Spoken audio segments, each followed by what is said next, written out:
Salam alaikum. On passe à la deuxième partie qui est l'immunologie أو ما يسمى بعلم المناعة.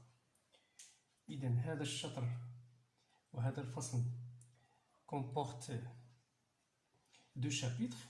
Donc le premier chapitre concerne les micro-organismes. Ce sont ce qu'on appelle en arabe المتعضيات المجهرية أو الكائنات الحية المجهرية. On commence par donner le plan du cours.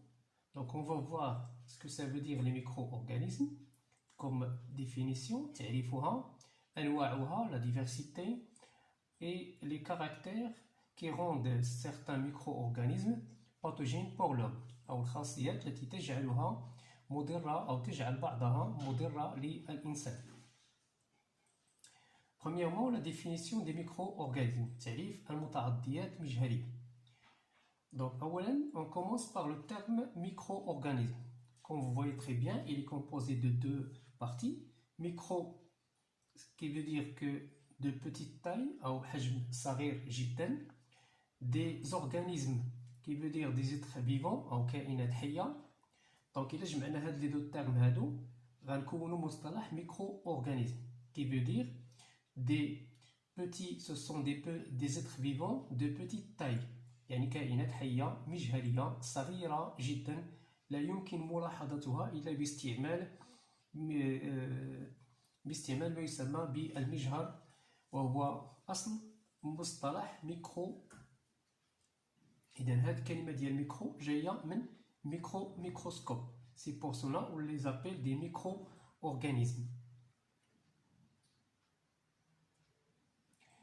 Donc on voit très bien, donc les micro-organismes, on ne peut pas les observer qu'à travers un microscope. لا يمكن ملاحظتها إلا إذا كبرناها باستعمال ما يسمى بالمجهر.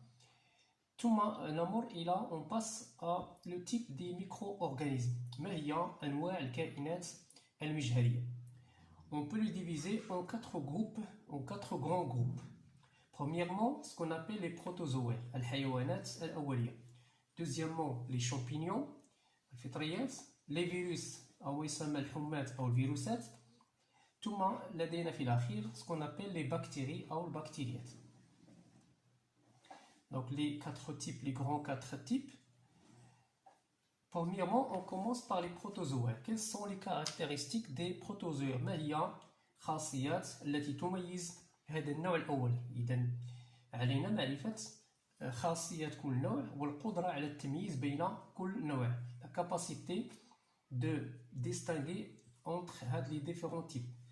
هذه الحيوانات الأولية premièrement ce sont des animaux. أي هي حيوانات أولية يعني بدائية يعني عندها واحد البنية اللي هي une structure اللي هي très simple بنية بسيطة جدا unicellulaire يعني تتكون من خلية واحدة وهي أكبر من باقي الأنواع. Ce sont dont la taille est généralement plus grande que celle des autres micro-organismes. Donc il a comparé مع les autres micro-organismes عندهم la taille اللي هي أكبر منهم.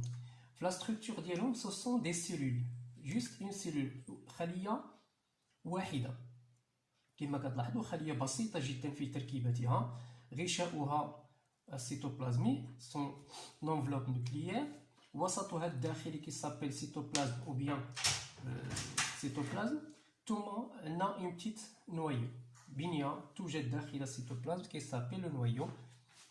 Donc عندنا par exemple la paramécie, l'amoeba et le trichomone. النوع الثاني deuxième groupe ce sont les bactéries, le groupe des bactéries.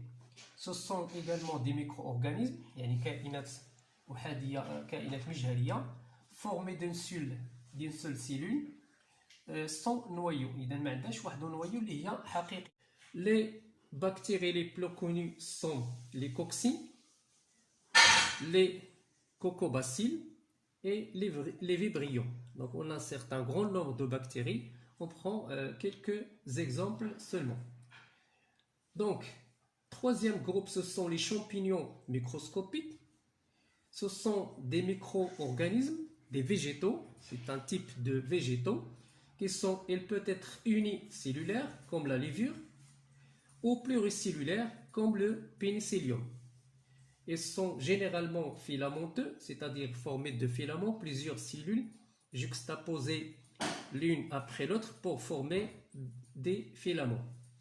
Par exemple, on a ici un champignon microscopique unicellulaire, par exemple, quand on a dit c'est les levures, ou des micro-organismes champignons filamenteux, par exemple le pénicillium. Quatrième type de micro-organismes, ce sont les virus. Les virus sont les plus petits micro-organismes. Ils ne sont visibles qu'au microscope électronique. Donc, parmi les quatre types, les virus sont les plus petits. On ne peut les observer qu'au microscope électronique. Par exemple, on a le coronavirus, on a le virus du sida, et on a ce qu'on appelle un groupe qui s'appelle des bactériaux.